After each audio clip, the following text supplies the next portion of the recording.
마늘을 다 심었습니다. 마늘 다 심고 나서, 물론, 비닐 덮기 전에 이걸 한번 쳤었거든요. 근데 마늘을 심고 나서, 요 방제액을 한번 더 쳐줍니다. 왜냐하면, 이 위에, 요 구멍 사이로 고자리파리, 뿌리파리, 응애, 뭐, 각종 나방, 요런 것들이 알을 많이 깝니다.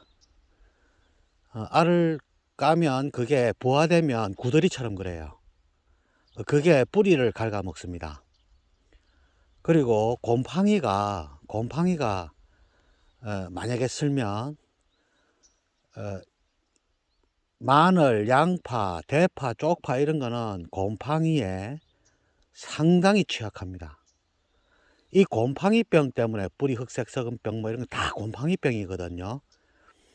곰팡이가 이제 발응을 하면 마늘 전멸입니다.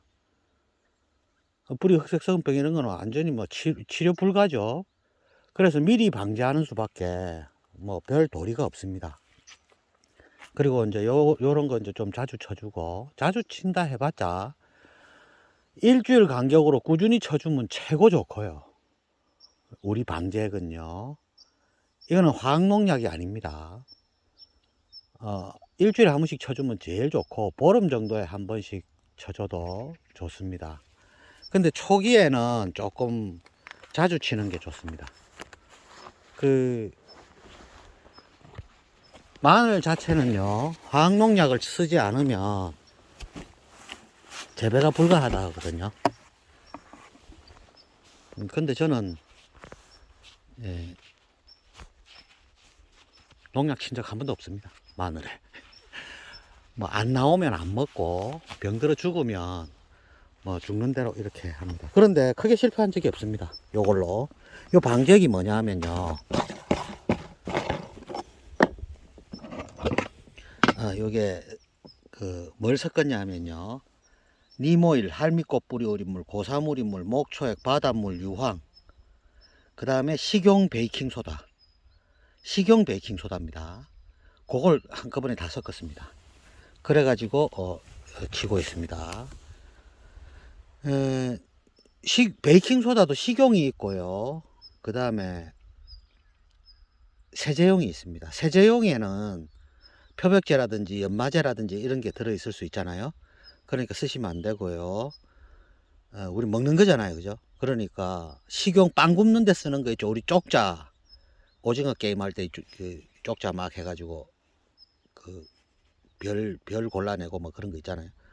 그거 이제 쪽자 만들 때 쓰는 콕 찍어가 톡 넣는 그 베이킹 소다 있죠. 그겁니다. 식용입니다.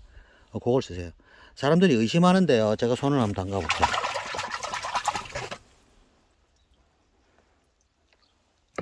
농약을 하면 안 됩니다. 이 피부로 모공으로 침투 다 해버립니다. 농약 종류는 무조건 칠 때 맨손으로 하면 절대로 안 됩니다. 뭐 소독약이니 뭐니 하면서 토양살충살균제도 소독약이라고 이야기해가지고 사람들이 맨손으로 치잖아요. 제일 독한 농약인데 모공으로 다 침투해버립니다. 농약이. 그러니까 텃밭 할 경우에는 요걸로 만들어 쓰세요. 친환경 방제액 만들기 편에 제가 다 올려놨습니다. 100%. 어떻게 하는지, 어떻게 만드는지, 어떻게 구입하는지도 싹 다 해놨거든요. 그러니까 처음에는 조금 비용이 들어도요, 오래 씁니다. 그러니까 하시고요. 고자리파리, 뿌리파리, 응애가 제일 이 무섭습니다. 그 다음에 이제 곰팡이, 그게 무서운데요. 베이킹 소다가 제일 곰팡이류에는 제일 괜찮은 것 같아요. 제가 이것저것. 어떤 사람들은 한 20년 됐나? 한 20년 전에도 락스 같은 거 막 쓰거든요. 그럼 작물에서 락스 냄새 납니다. 그러니까 쓰지 마세요. 뭐, 과일 씻는 것도 있고, 뭐, 세제용도 있고, 세제용은 절대 쓰면 안 되고요. 과일 씻는 것도요, 락스 냄새 납니다. 아주 미세하게. 예민한 사람들 있거든요. 그거 잡아냅니다. 저 같은 경우도 그런 그 체질이거든요. 그러니까 그런 거는 뭐 일체 다 걸러냅니다. 많이 하더라고. 한 20년 전부터 제가 처음에 그 텃밭 할 때부터 막 쓰던데 그 별로 좋지 못하고요. 그러니까 먹을 수 있는 걸로 하면 되는데 왜 그렇지 않나요? 베이킹소다 쓰세요. 그리고 저는 바닷물도 쓰죠. 바닷물 요 안에 들어가 있습니다. 바닷물에 미량원소도 많고 하기 때문에. 그리고 이제 그 제일 중요한 거는 뭐냐면요. 제가 뭐 구안호 랑베나이트, 부식산, 해조 추출물 막 바이오차 뭐 이런 거 막 광어 또 물고기 광어 펠럿 그거 갈아가 만든 거 그런 거 막 쓰잖아요. 그런데 제일 중요한 게 뭐냐 포대거름을 또 많이 쓰거든요. 포대거름. 저 위에 보면 파란 통 있죠. 왼쪽 화면 왼쪽 위에 그 옆에 그 전봇대 있죠. 저기가 우리 입구인데 입구에 보면 지금 풀이 좀 있네.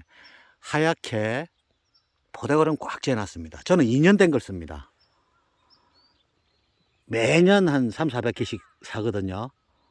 그러니까 2년 된 걸 쓰는데 만약에 그 의심스러우신 분들은 해보세요. 만약에 방금 사와가지고 뿌리죠. 뿌리고 흙에 섞습니다. 섞어가지고 한랭사를 한번 덮어놔 보세요. 조금이라도. 그러면요, 그 다음날 딱 와보면 한랭사가 없어요. 왜냐하면 파리 종류가 꽉 붙어가지고 새카맣게 앉아 있습니다. 그만큼 좋아합니다. 이 포대거름. 따라서 포대거름은 금방 갖고 온 거는 쓰면요, 안에 유기물이 많거든요. 왜냐하면 톱밥하고 소똥하고 막 이렇게 닭똥으로 하는 경우도 있고, 돼지똥으로 하는 경우도 있고, 막 발효를 시켜야 되는데, 발효시키려면 시간이 많이 걸리니까 쪄서 나오죠. 그러니까 냄새가 지독합니다. 그리고 숙성이 안 됐죠. 그러니까 유기물이 많아요. 그러니까 막 뿌리파리 응에 막 엄청나게 달라들거든요. 그럼 알 까면 밑에 구들이 생깁니다. 그리고 온갖 종류의 곤충들이 다 날라와서 알을 까거든요. 그러니까 군뱅이 막 생기죠. 또 여기는 산이잖아요. 뒤에 보세요. 전부 산이잖아요. 앞에도 산이고. 뺑 돌아서 전부 산입니다. 그러니까 어마어마한 벌레들이 막 다 와서 알을 까거든요. 그러면 밑에 버글버글 하는 거죠. 뿌리 다 갉아먹습니다. 식물 뿌리 이런 것도 유기물이잖아요. 그러니까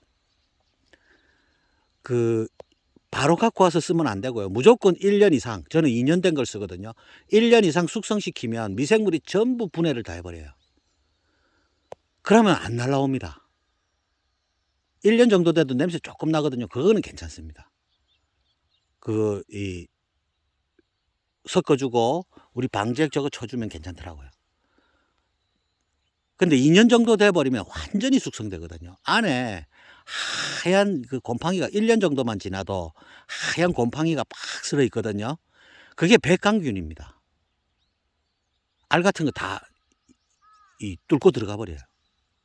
백강균. 그러니까 포대거름은 절대 방금 나온 거 쓰시지 마시고 없으면 쓰지 마세요.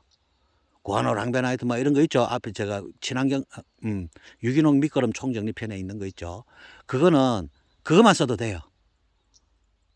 그러니까 포대거름 오래된 게 없으면 그것만 쓰지 마세요. 그럼 무조건 1년 이상 된 거. 그게 이 벌레들을 제일 많이 꼬우거든요. 그러니까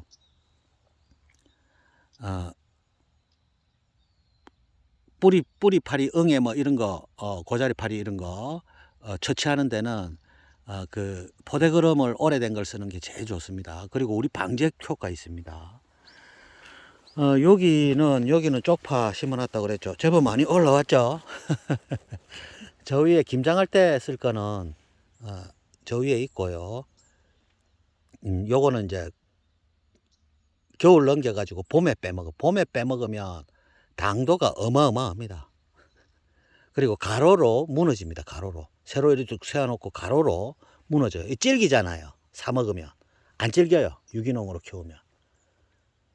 그러니까 이제 이게 처음에 마음 먹기가 조금 힘들어서 그렇지, 저 방제액도 만들고 막 그러고 또 비용도 조금 들거든요. 저 유기농 자재를 사면 한 10배에서 20배 정도 들거든요, 일반적으로 하는 것보다.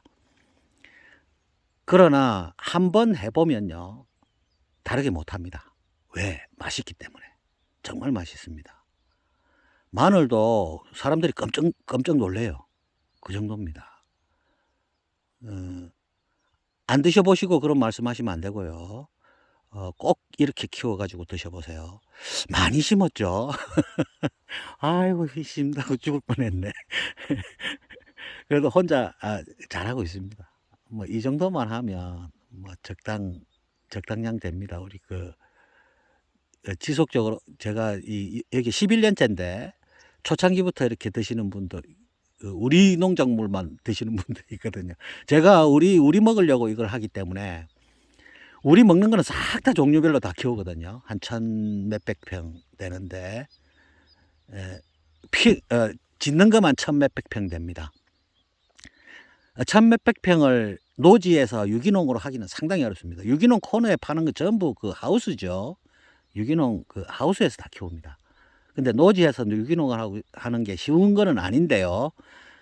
저 우리 방제액 있죠, 왼편에 있는 제가 만든 저 방제액 믿어보시고요, 한번 해보세요. 그리고 토양 살충 살균 하는 법, 님 케이크와 유황으로 했다 했습니다. 님 케이크는 안 넣으면 안 됩니다. 반드시 넣어야 됩니다. 님 케이크는 효과 있습니다. 토양 살충 살균제를 이야기하는 유튜브든지 자료든지 이런 게 아예 없거든요. 그건 뭐냐면 토양 살충 살균제는 농약으로 취급을 안 한다는 이야기입니다. 그걸 쳐요, 토양 살충 살균제를. 이 잔류 농약을 껍데기에서만 하기 때문에 밑에 까지 이 검사를 못 한단 말이죠. 그런데 화학농약을 안 하고 하는 방법이 님 케이크다 이 말이죠. 님 케이크하고 유황이다 이 말이죠. 유황은 살균이고 님 케이크는 살충입니다. 요게 되더라 이 말입니다. 제가 해봤습니다. 이거는 거의 검증됐다고 보시면 됩니다. 제가 한 5년 됐거든요, 한 지가. 그래서 한 80% 정도 거둘 수 있습니다. 100%는 다 안 돼요. 80%가 어딘데요? 유기농 얼마나 비쌉니까? 배추 한 포기 15, 16년 전에 17,000원 막 이렇게 주고 사 먹었는데 어마어마하게 비쌉니다. 그러니까 감자 이런 거 10kg에 거의 12만 원씩이랍니다. 옛날에 아예 이게 토양살충 살균을 안 하면 10% 이상 20% 건지기 힘들거든요, 감자 같은 경우에는. 그러니까 수량이 작으니까 엄청 비쌉니다. 근데 님 케이크로 하니까 되더라 이 말이죠. 그러면 맛이 엄청나게 좋습니다. 토양살충 살균제가 제일 독한 농약이거든요, 농약 중에. 그러니까 그걸 감자나 작물들이 흡수해 버린단 말이죠. 특히 요것도 마늘도 뿌리 작물이잖아요. 흡수해 버리거든요. 작물을 제일 맛없게 만드는 게 토양살충 살균제입니다. 치시면 안 됩니다. 그러니까 꼭 제가 한 대로 옆에서 농약을 많이 쳐도 상관없습니다. 우리 방제액이 더 좋아요. 그러니까 고추도 마찬가지입니다. 저는 거의 10일 간격으로 치는데 화학농약은 뭐 사흘 들이치잖아요. 화학농약보다 더 좋습니다. 따라 해보시면 후회 없을 겁니다.